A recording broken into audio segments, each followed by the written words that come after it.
Hello दोस्तों, आप सभी का एक नए वीडियो में स्वागत है। और आज मैं आप लोगों को एक इंटरेस्टिंग स्टोरी बताने जा रहा हूं। तो आप लोग सभी इस वीडियो को पूरा जरूर देखेंगे।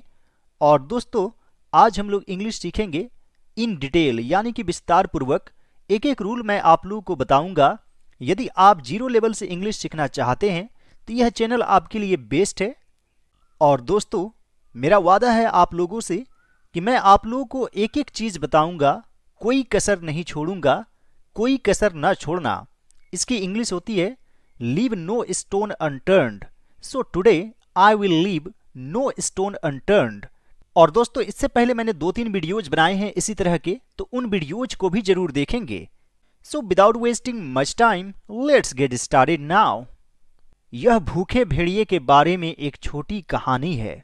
दोस्तों, कहानी को इंग्लिश में कहते हैं स्टोरी, और टेल का भी अर्थ होता है कहानी। स्पेलिंग इस तरह से होती है। एक टेल का अर्थ होता है कहना या बताना। I tell you a story. तो क्या हम इस तरह से बोल सकते हैं I tell you a tale? जी हाँ, बोल सकते हैं। इस टेल का अर्थ होता है बताना, और इस टेल का अर्थ होता है कहानी। एक और टेल होता है, इसका अर्थ होता है पूंछ, या फिर हेड या टेल भी हम लोग करते हैं। के बारे में यानी कि अबाउट। एक छोटी कहानी है। छोटी यानी कि शॉर्ट। इसमें लिटिल या स्मॉल स्टोरी नहीं लिखेंगे, शॉर्ट स्टोरी। इसके लिए शॉर्ट या लॉन्ग यूज होता है। Long story, short story. और साइज में कोई चीज छोटा है तब आप स्मॉल का यूज कर सकते हैं। तो लिखेंगे this is a story about a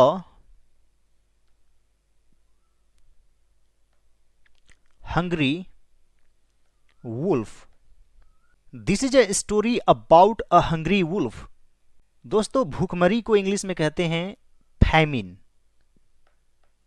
कहीं पर अचानक फूड की शॉर्टेज हो जाती है तो उसे फैमिन कहते हैं। और भूख से मरना को स्टार्व कहते हैं। स्टार्व से भी नाउन बन जाता है स्टारवेशन,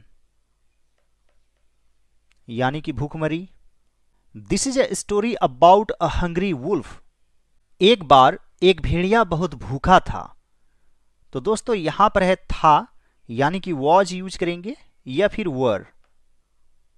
एक व्यक्ति या वस्तु के लिए वॉज यूज करते हैं, एक से अधिक के लिए वर यूज करते हैं। हालांकि यू और आई के साथ वॉज का यूज करते हैं। दे के साथ वर लग जाता है, वी के साथ वर लग जाता है। तो एक बार यानी कि वंस, और 2 बार को ट्वाइस कहते हैं। 3 बार को थ्राइस कहते हैं। Once a wolf was very hungry. Once a wolf was very hungry. और दोस्तों, गुस्सा को एंग्री कहते हैं। तो आप कह सकते हैं I am angry because I am hungry. वह इधर उधर भोजन की तलाश करने लगा। इधर उधर यानी कि हियर एंड देयर। और यहां पर है करने लगा, यानी कि सिंपल पास्ट टेंस में है। लगा रहने पर हम लोग स्टार्टेड प्लस वर्ब में आईएनजी फॉर्म, या फिर बिगैन, बिगिन से बिगैन बन जाता है, बिगैन टू सर्च, इस तरीके से लिखते हैं। जैसे वह हंसने लगा, ही स्टार्टेड लाफिंग, या फिर he began to laugh, he began to cry, वह रोने लगा। तो वह इधर उधर भोजन की तलाश करने लगा। तो यहां पर आप लिख सकते हैं ही। स्टोरी में हम लोग ही और शी का यूज कर लेते हैं, क्योंकि इंसान की तरह ही स्टोरी लिखते हैं। जो भी वो काम करता है वह इंसान की तरह ही करता है, इसलिए। हालांकि जब आप पैराग्राफ लिखेंगे तो आप ईट का यूज करेंगे। यहां पर भी आप ईट का यूज कर सकते हैं। तो यहां पर लिखेंगे ही स्टार्टेड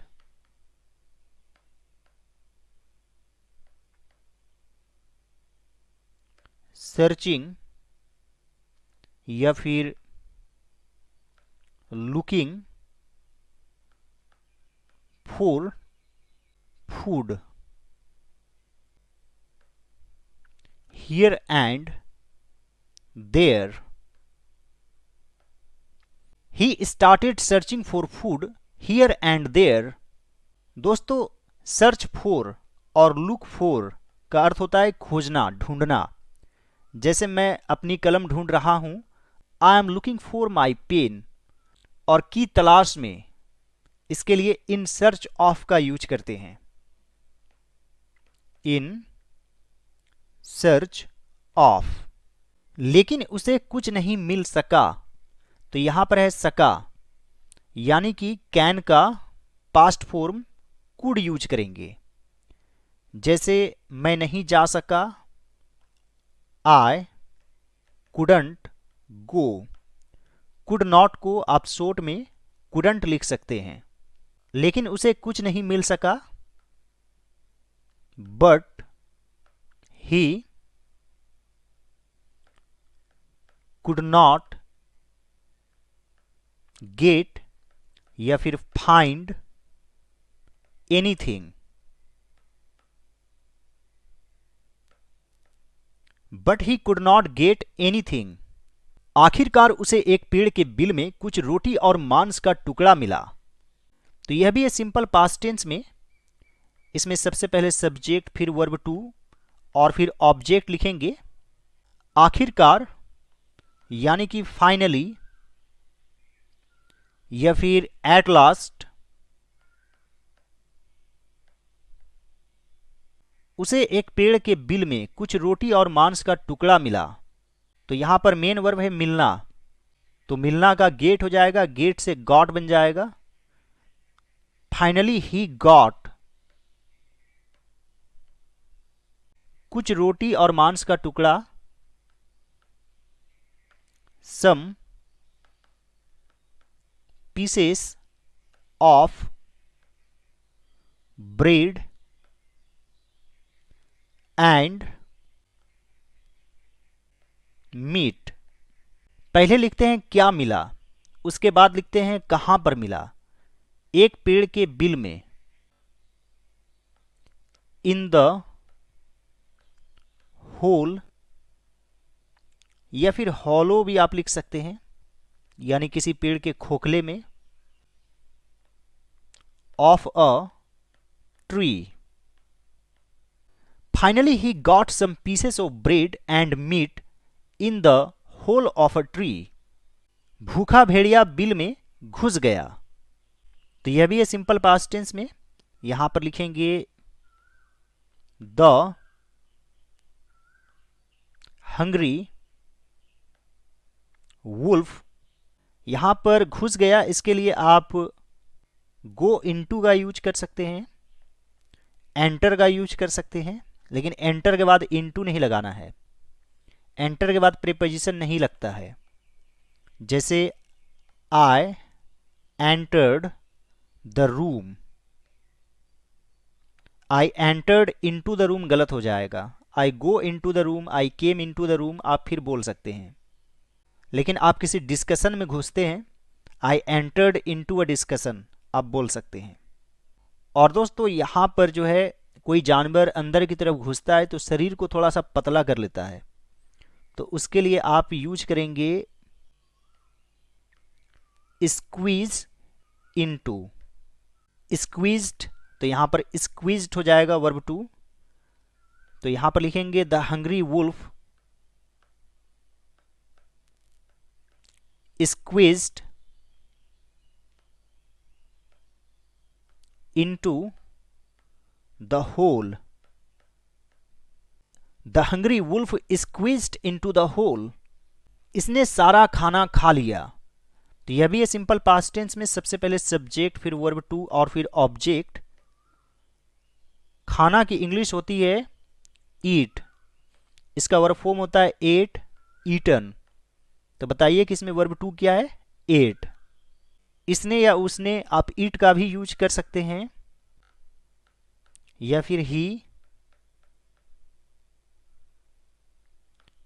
एट उसने खा लिया सारा खाना।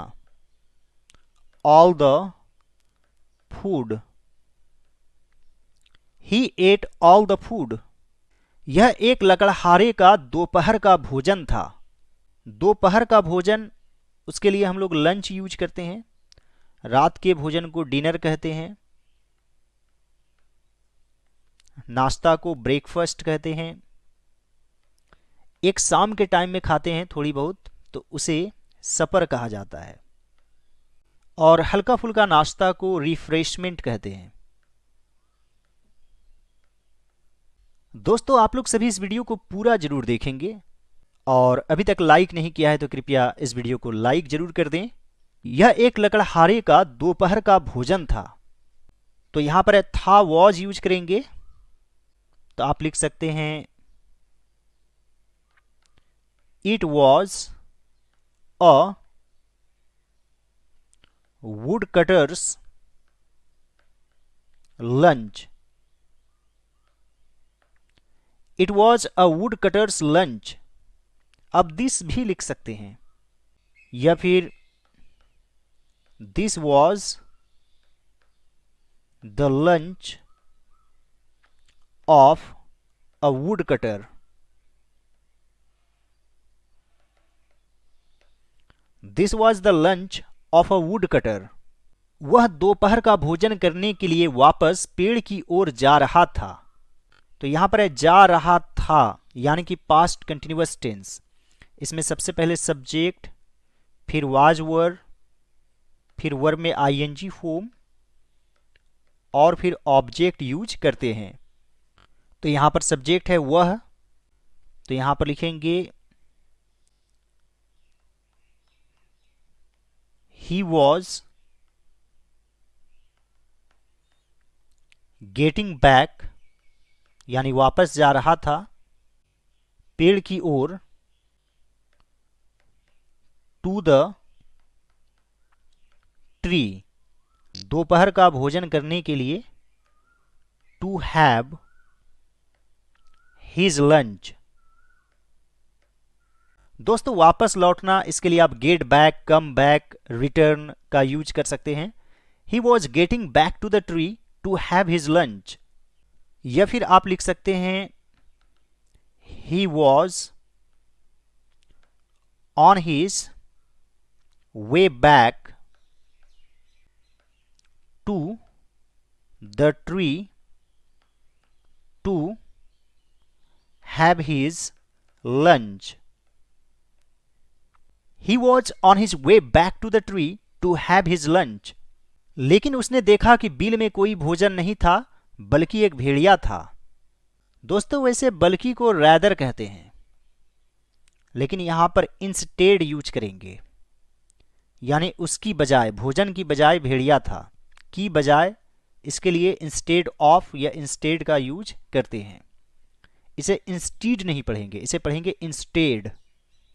बट उसने देखा कि, ही saw that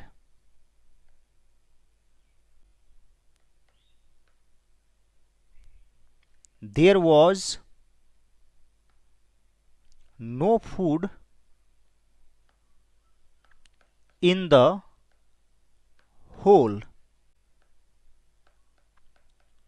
Instead, a wolf.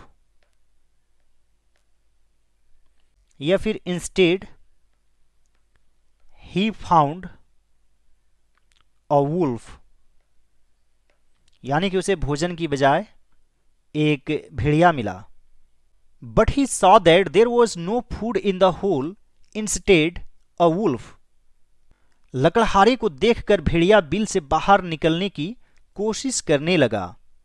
तो मैंने आपको पहले बताया कि लगा रहने से आप स्टार्टेड प्लस वर्ब में आईएनजी फॉर्म यूज कर सकते हैं, या फिर बिगैन टू। तो यहां पर लिखेंगे लकड़हारे को देखकर,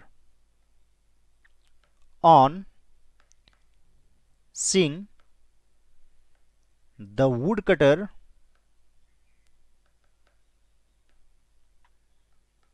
द वुल्फ स्टार्टेड ट्राइंग नहीं भी लिखेंगे तो भी चलेगा, आप सीधे ट्राइड लिख सकते हैं। ट्राइड या फिर स्टार्टेड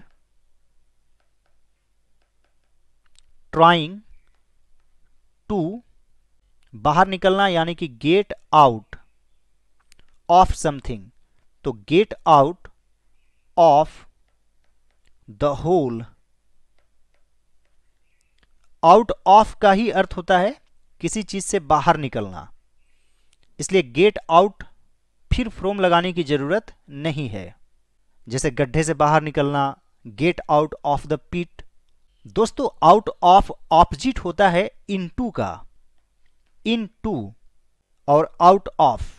जैसे आप पॉकेट में कोई चीज डालते हैं तो keep it into your pocket, in your pocket भी आप बोल सकते हैं, और take it out of your pocket भी आप बोल सकते हैं।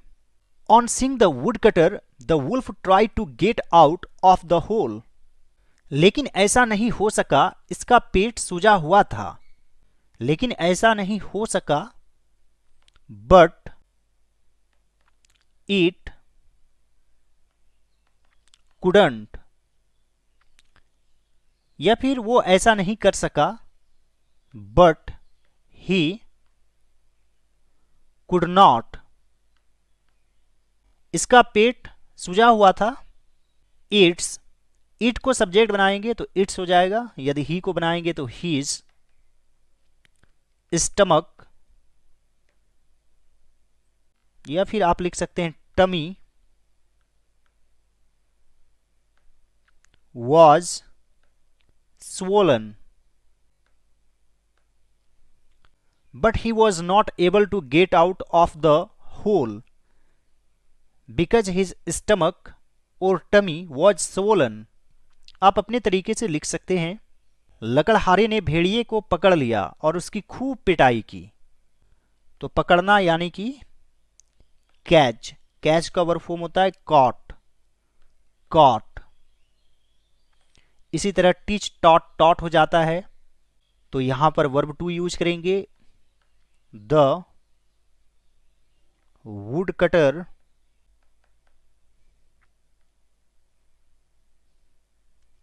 caught the wolf and gave it या gave him। दोस्तों गिव से गेव बन जाएगा। Give somebody nice beating, sound beating का अर्थ होता है खूब पिटाई करना, नाइस या फिर sound beating। The woodcutter caught the wolf and gave it a nice beating। I hope friends आज का वीडियो आप लोगों को अच्छा लगा होगा। यदि यह मेरा एफर्ट आप लोगों को अच्छा लगे तो इस वीडियो को लाइक कर दीजिएगा। मेरे चैनल पर नए हैं तो जरूर सब्सक्राइब कर लीजिए। दोस्तों मैं चाहता तो आप लोगों को शॉर्टकट तरीके से बता सकता था, लेकिन इस चैनल का मकसद ही है लर्न इंग्लिश इन डिटेल। तो यहां पर आपको विस्तार पूर्वक बताया जाएगा, आपको कोई दिक्कत नहीं होगी, आपको 100% समझ में आएगा। तो दोस्तों आप लोग भी मेरा साथ दें, इस चैनल को सब्सक्राइब करें, इस वीडियो को लाइक करें और अपने दोस्तों में शेयर जरूर कीजिएगा। All right my dear friends, have a great day, enjoy yourself.